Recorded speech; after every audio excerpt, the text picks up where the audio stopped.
I still remember the sound of the rain that night. How it hit the window like it was trying to warn me.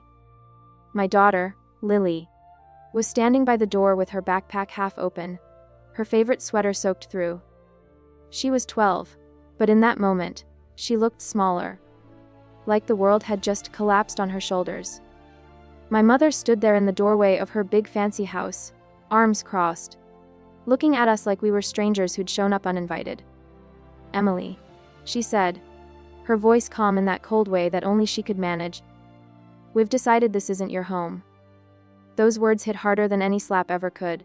I'd brought Lily to my parents' house 3 weeks ago after my divorce turned ugly.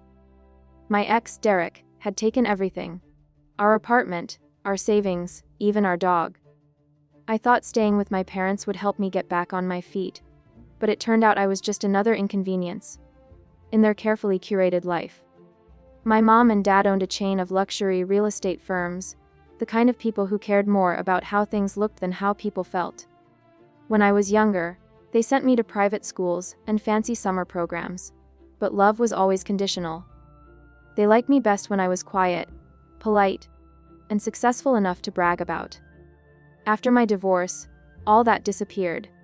I became a failure, and they didn't like how failure looked in their home. For the first few weeks, I tried to keep things peaceful. Lily slept in my old room, I helped out around the house, and I kept telling myself it was temporary. But every day, Mom's patience thinned. She complained about Lily leaving her shoes by the door, about me using the washing machine too often, and about how the neighbors might get the wrong impression. Dad didn't say much. He just stayed buried in his emails and avoided eye contact. Then came the breaking point. Lily had accidentally spilled orange juice on Mom's new white rug.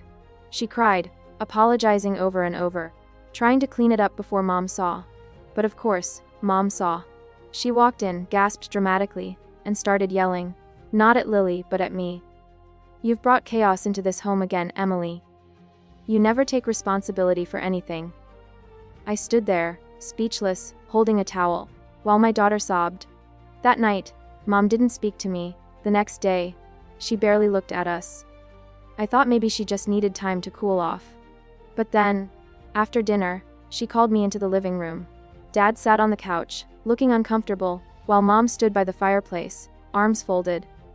"Emily," she began, "we've thought about this a lot. This arrangement, it's not working. It's time you and Lily moved on." I felt the blood drain from my face. "Moved on?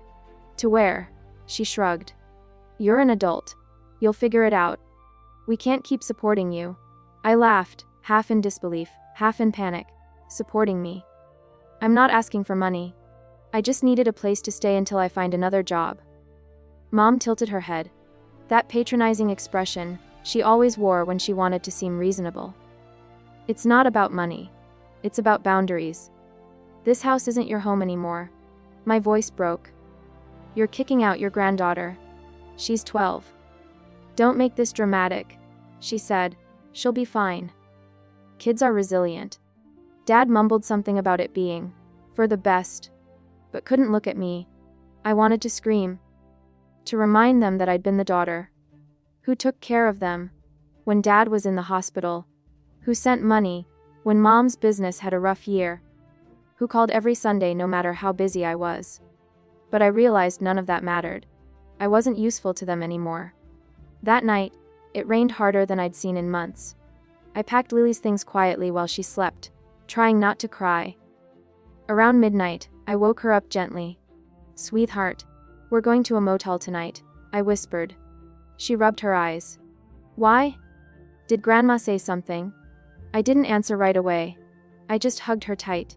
When we walked downstairs, Mom was waiting in her robe, holding a cup of tea. "Leaving so soon?" she asked. Like she didn't already know she'd forced us out. "You could at least wait until morning." "You told me this isn't my home," I said. "So we're going." She shrugged. "If that's what you want." Lily stood behind me, clutching her stuffed bunny. "Grandma," she said softly, tears in her voice. "Can we come back soon?" Mom didn't even look at her. "Good night, Lily." And with that, she turned and walked away. We stepped outside into the rain. I'll never forget the way Lily started crying when I tried to open the car door, her small hands shaking as she looked back at the house. "Why doesn't Grandma want us?" she asked. I had no answer. I just knelt beside her, drenched, and said, "It's not your fault, baby. Some people just don't know how to love right." The rain was coming down so hard that by the time we got into the car, we were both soaked. I started the engine, my hands trembling.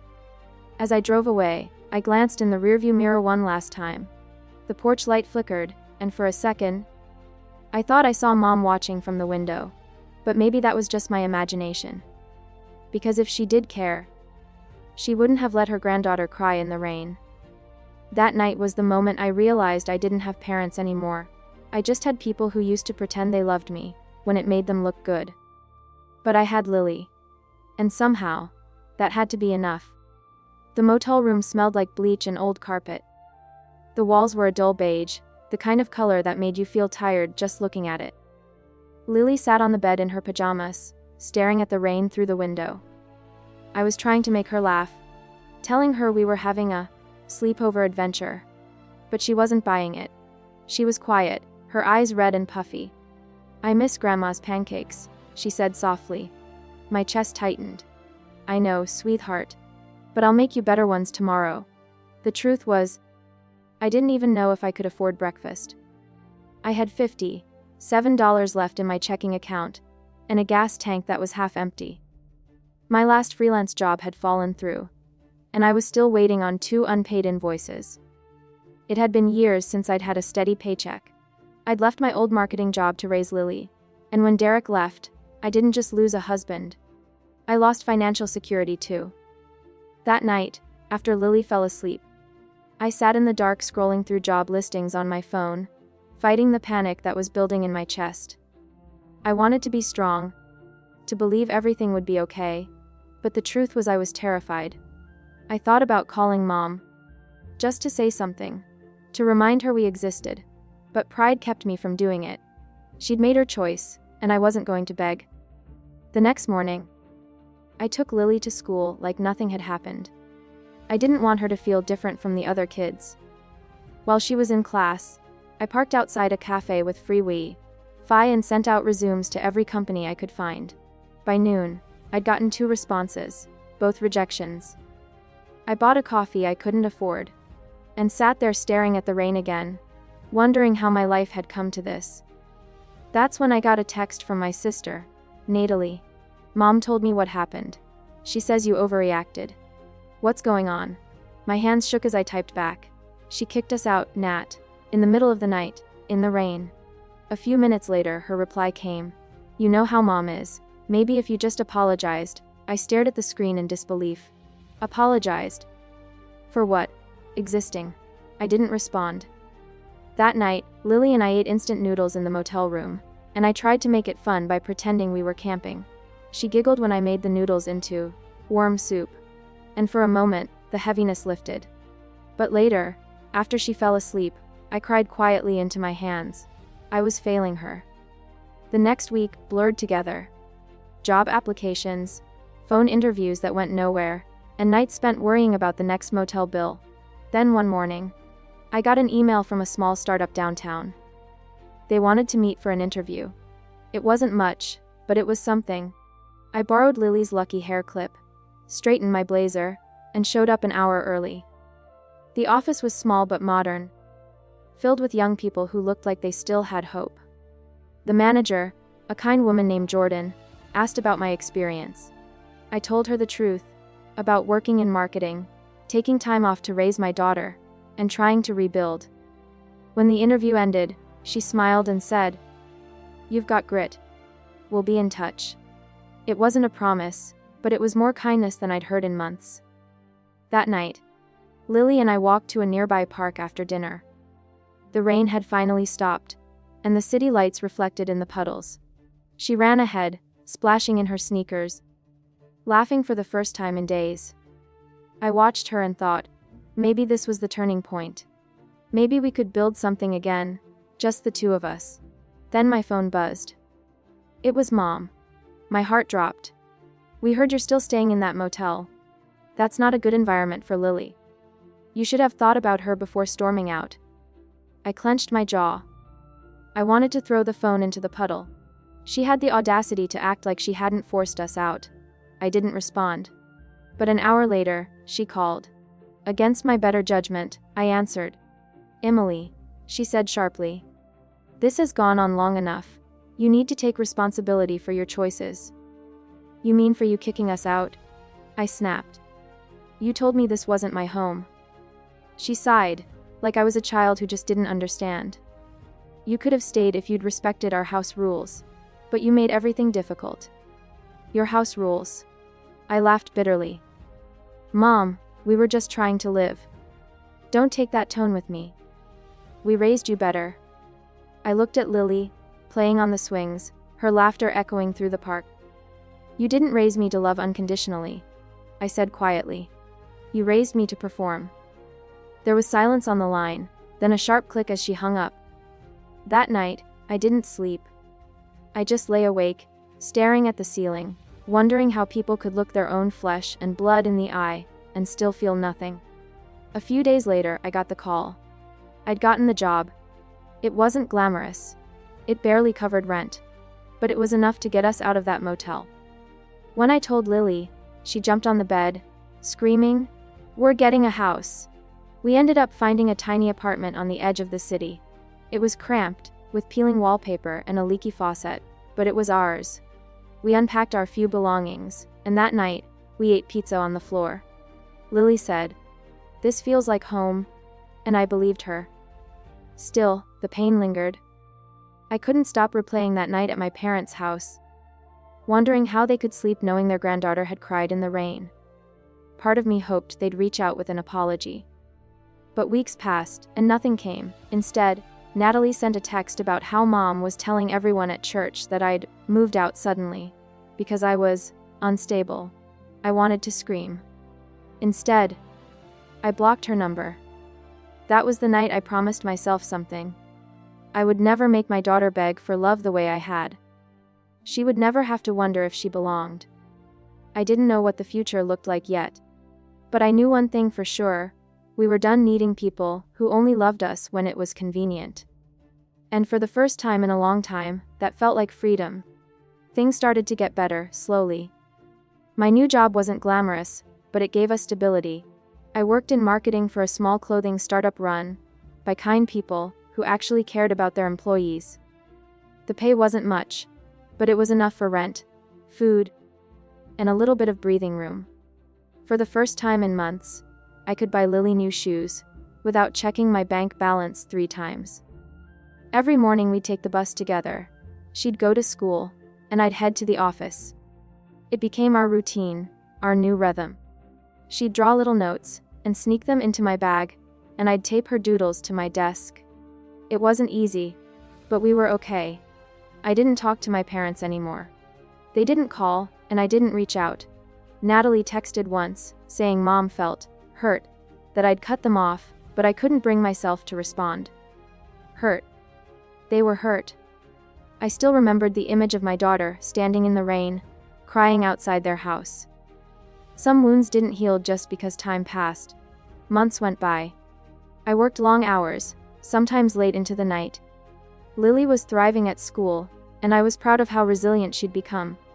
But every now and then, I'd catch her looking at her classmates' grandparents at school events, her eyes a little sad. One day, I asked if she missed Grandma and Grandpa. She shrugged and said, "Maybe a little. But I don't think they miss us." That broke me. She deserved grandparents who loved her unconditionally. But she was learning the hard truth I'd taken decades to understand. Sometimes family isn't who you're born to. It's who you build. Around the same time, my company started to grow. I took on more projects, and my boss, Jordan, began trusting me with bigger clients. She even mentioned the possibility of a promotion. I started to feel proud again, like I was finally rebuilding the life that had been torn apart. Then, one afternoon, I got a message that made my heart drop. It was from Mom. "We heard about your new job. Congratulations. We're proud of you. Maybe we could visit soon." I stared at the text, stunned. After everything, now they wanted to visit. I didn't respond right away. I showed the message to Jordan later that day, because by then she'd become more than a boss. She was a friend. She frowned and said, "That sounds like guilt, not love." She was right. Still, I couldn't stop thinking about it. A week later, Mom called. I hesitated before answering, but curiosity won. Her voice was warm, too warm. "Emily, I've been hearing such good things. I saw that article about your company's campaign. You must be doing so well." I kept my tone even. "We're managing, Mom. What do you want?" There was a pause, then a light laugh. "Why do you always assume I want something?" "Because you usually do." She sighed dramatically. "Well, actually, your father and I were wondering if you'd like to come for dinner this weekend. It's been too long. And Lily. Oh, how we've missed her." My chest tightened. "You missed her? You didn't even call on her birthday?" "Oh, Emily," she said dismissively. "You know how busy things have been. But we want to make it right." Every part of me screamed not to trust her, but a small, stupid part still hoped maybe, just maybe, they'd changed. So against my better judgment, I agreed. When we arrived at their house that Sunday, it felt like stepping back into the past. The place looked the same, immaculate, cold, and expensive. Mom greeted us with a smile that didn't reach her eyes. Dad gave a stiff hug. Lily hesitated but followed me in, polite as always. Dinner was awkward. They asked surface-level questions about my job and Lily's school, pretending like nothing had ever happened. Halfway through dessert, Mom cleared her throat. "Actually," she began, "there's something we wanted to talk to you about." My stomach turned. "Here it comes?" I thought. She smiled sweetly. "Your sister's wedding is coming up in a few months, and, well, we were wondering if you might be able to help out a little. It's going to be quite expensive, and since you're doing so well now..." I couldn't believe what I was hearing. "Help out," I said slowly. "You're asking me for money." Mom blinked innocently. "Not money, exactly. We were thinking, since you've saved that college fund for Lily, and she's still young, maybe we could borrow a little from it. Just until after the wedding." My fork clattered against the plate. "You want to use my daughter's savings for Natalie's wedding?" Mom frowned. "Don't say it like that. It's family. And she's your sister. You know how important this is to us." I stared at her, stunned by how easily she said it, like it was nothing. "You kicked us out, Mom. You left your granddaughter crying in the rain, and now you're asking for her savings." Her face hardened. "Oh, don't be so dramatic. You left on your own. And it's not like you're struggling anymore. Surely you can show a little generosity." I looked at Dad, hoping for some sanity, but he just stared at his plate. That's when I realized. He'd agreed to this. They both had. "We're leaving," I said quietly, standing up. "Emily," Mom said sharply. "Don't make a scene." "A scene?" I laughed bitterly. "You threw your family out, but I'm the one making a scene." Lily grabbed my hand, confused and scared, but I held it tight. "You don't get to use us anymore," I said. "Not for your reputation, not for your convenience, and definitely not for your money problems." Mom's lips tightened. "You're making a mistake, Emily." "No," I said, looking her in the eye. "I'm finally not." I took Lily's hand, and we walked out. The rain had started again, just like that night months ago, but this time I didn't feel small. I felt free. As we got into the car, Lily looked at me and said, "Mom, can we never come back here again?" I smiled through the tears. "We won't, baby. I promise." That was the last time I saw them for a long while. But I had no idea. They weren't done yet. For a few weeks after that dinner, I thought maybe it was over. I blocked Mom's number, ignored Natalie's messages, and focused on work and Lily. I started taking on freelance projects on the side. And little by little, our life started feeling normal again. Lily was happier than I'd seen her in months. We painted her bedroom pink, filled it with thrift store finds, and every Friday night, we'd make homemade popcorn and watch old Disney movies. It wasn't perfect, but it was ours. I started believing that maybe, finally, we were safe. Then one morning, I got an email that made my blood run cold. It was from my bank. Someone had tried to access Lily's college fund. I froze. I'd set that account up years ago in both my and my parents' names. Back when things were good. Mom had insisted it was just in case something happened. I'd forgotten all about that detail. My hands shook as I called the bank. The woman on the line confirmed what I feared. Yes, ma'am, someone named Margaret Daniels requested a withdrawal for a wedding expense. She said she was an authorized party. My heart pounded. That's my mother, I said through clenched teeth. And she's not authorized to take a cent. The representative paused. We'll freeze the account immediately. But you might want to speak to our fraud department. I hung up, shaking with anger. The betrayal stung in a way I can't even describe. It wasn't just about the money. It was about the audacity, the shamelessness of trying to steal from her own granddaughter. After everything she'd done. That evening, I got a call from Natalie. I almost didn't answer, but something in me needed to hear what lie she'd come up with this time. Emily? She began in that fake sweet voice. Mom said you overreacted. She was just trying to help. You don't need to make this a big deal. A big deal? I snapped. She tried to take money from Lily's account, Nat. Her college fund. Natalie sighed. She was going to pay it back after the wedding. Unbelievable, I said. You're all the same. You think everything's about you. You think love means control and manipulation. You think it's okay to throw people away when they're inconvenient, and then come back when you need something. She got defensive immediately. Don't talk about Mom like that. She did everything for us. No, I said coldly. She did everything for appearances. There's a difference. I hung up before she could respond. That night, I sat in Lily's room, watching her sleep. Her hair was splayed across the pillow, her face peaceful. I thought about everything we'd been through. The nights in the motel, the cold dinners, the tears. And I realized that as painful as it all was, it had made us stronger. My parents didn't break me, they set me free. The next day, I met with a lawyer. I had to pay for the consultation out of my next paycheck, but it was worth it. He helped me remove my parents' names from the trust completely and add new security measures. When I left the office, I felt lighter. Like I'd finally closed a chapter I'd been stuck in my whole life. Months passed. Natalie got married in some lavish ceremony that made the local paper. I saw the pictures online.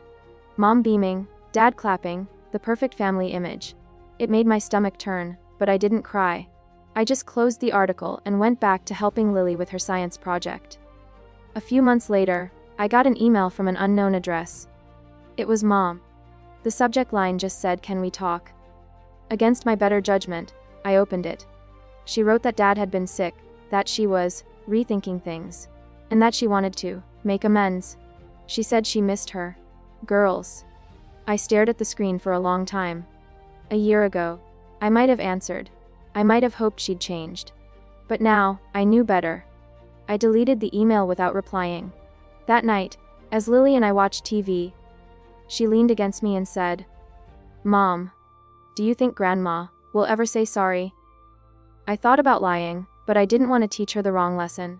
"Maybe someday," I said quietly. "But we don't need her sorry to move on." She nodded thoughtfully. "Good," she said, "because I like our home better." That made me smile. A few weeks later, something incredible happened. My boss, Jordan, called me into her office and told me they were promoting me to head of marketing. I nearly cried right there. It felt like everything I'd fought for, all the pain, the rejection, the long nights, had finally meant something. I called Lily from the bus that evening. "Guess what?" I said. "We're moving to a bigger place." She screamed so loud I had to pull the phone away from my ear. We found a sunny two-bedroom apartment near the park. It had a tiny balcony and enough space for Lily to have her own art corner. On moving day, as we carried boxes inside, she said, "This really feels like home now." And she was right. It did. A few months later, I got a letter in the mail. No return address, but I recognized the handwriting immediately. "Mom." My heart skipped. I opened it carefully. Inside was a short note. "Emily, I know I've made mistakes. I want to see you and Lily. Please don't shut us out forever. I stared at the letter for a long time, then folded it and placed it in a drawer. I didn't tear it up, but I didn't answer either. Maybe one day I'd forgive her. But not now. Forgiveness, I'd learned, wasn't about pretending it didn't hurt. It was about choosing peace over chaos. That night, Lily and I stood on the balcony, watching the sunset paint the city gold. She took my hand and said, "We're okay now, right?" I looked at her, this beautiful, strong little girl who'd endured more than she ever should have, and I smiled. "Yeah, baby," I said softly. "We're more than okay." For the first time in my life, I wasn't chasing anyone's approval. I wasn't trying to earn love or fit into someone else's idea of family. I had my daughter, our tiny apartment, and a peace that no one could take away. And as the city lights flickered below us, I finally let go of the girl who had once begged for her parents to love her. I wasn't her anymore. I was someone stronger, freer, and finally home.